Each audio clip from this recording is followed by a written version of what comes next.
नमस्कार. आज मी तुम्हाला खरं सांगतो, लय आनंद झाला आहे बघा. कारण खूप दिवसांनी एक असा मराठी सिनेमा बघितला जो बघून अक्षरशः अंगावर काटा येत होता. मी गोंधळ सिनेमाबद्दल बोलतो आहे. ज्या लोकांना शॉर्टमध्ये रिव्ह्यू पाहिजे त्यांना एका वाक्यात सांगतो, भावा उठ, तिकीट काढ आणि पिक्चर बघून ये. एक नंबर पिक्चर बनला आहे.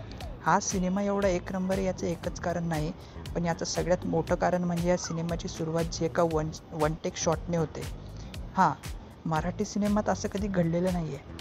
चला सुरुवातीपासूनच तुम्हाला सांगतो कसा वाटला सिनेमा, सगळं काय. चला या व्हिडिओत गोंधळ सिनेमाची चिरफाड करूया. मित्रांनो, सिनेमा सुरू झाला ना की डोळे उघडे ठेवा, कारण तुम्ही जे बघणार आहात ते मराठीत पहिल्यांदाच घडतंय. सिनेमा एका वन टेक शॉटने सुरू होतो, म्हणजे त्याला एकही कट नसतो. तो एका कॅमेरा चालू झाला की कंटिन्युअस आपल्याला सगळे शॉट्स दिसतात.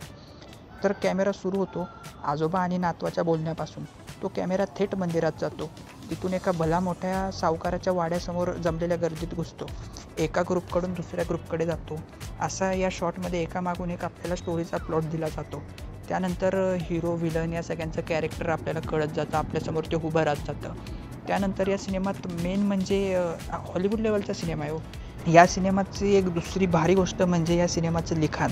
कुठेही तुम्हाला शहरीपणा जाणवणार नाही. कोथरूडमधला कुठला तरी सिनेमा बघतोय असं तुम्हाला वाटणार नाही. जी भाषा वापरली आहे ना ती ओरिजिनल गावाकडची भाषा आहे. असं वाटतं की तो ॲक्टर ॲक्टिंग नाही करत आहे, आपण नॅचरली आपल्यासमोर जे घडतं आहे ते बघतोय असं वाटतं. यात कास्टिंगबद्दल बोलायचं म्हणजे काही विशेष नाही, एक नंबर कास्टिंग. किशोर कदम या माणसाला टाईम कमी मिळाला आहे, पण जेव्हा जेव्हा तो येतो ना त्याची छाप स्क्रीनवर सोडून जातो. त्यानंतर कैलास वाघमारे या माणसाने तर अख्खा गोंधळ जिवंत केला आहे. ज्या लेवलला जाऊन हो माणूस गोंधळ घालतो ना, म्हणजे अगदी त्याच्या नसाबिसा दिसतात घशाच्या, एकदम घातक विषय. त्यानंतर इशिता देशमुख ही पोरगी, म्हणजे आता पोरी कशा असतात, चेहरा भोळा भानगडी सोळा, तसलंच आहे. तिच्या चेहऱ्यावर भोळेपणावर तुम्ही जाऊ नका, पण तिने जी ॲक्टिंग केली आहे ना एकदम बाप लेवल. त्यानंतर या सिनेमाचं खतरनाक म्हणजे रायटिंग इतकं भारी आहे, तुम्हाला विलनवर एवढी चीड येईल ना. आणि याच ठिकाणी या लेखकाचं यश आहे. अतिशय उत्तम प्रकारचं लेखन लेखकाने केलेलं आहे. त्यानंतर तिसरा मुद्दा म्हणजे संगीत.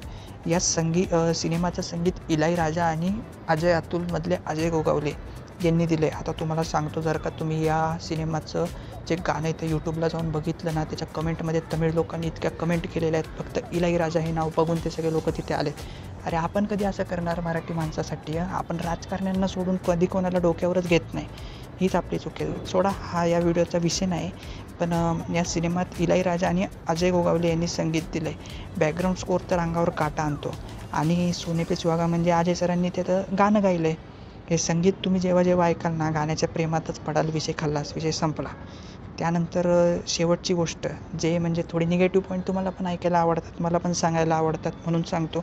या सिनेमामध्ये एक तसलावाला सीन आहे, म्हणजे बघायला मजा येईल, त्यात काही विषय नाही. पण आपले मराठी ऑडियन्स कसा फॅमिली ऑडियन्स आहे, त्यामुळे हा सीन नसता टाकला तरी चालला असतं असं मला वाटतं. पण काही हरकत नाही, काही पोरं असतात ज्यांना बघायला मजा येते, ते बघतात जाऊन.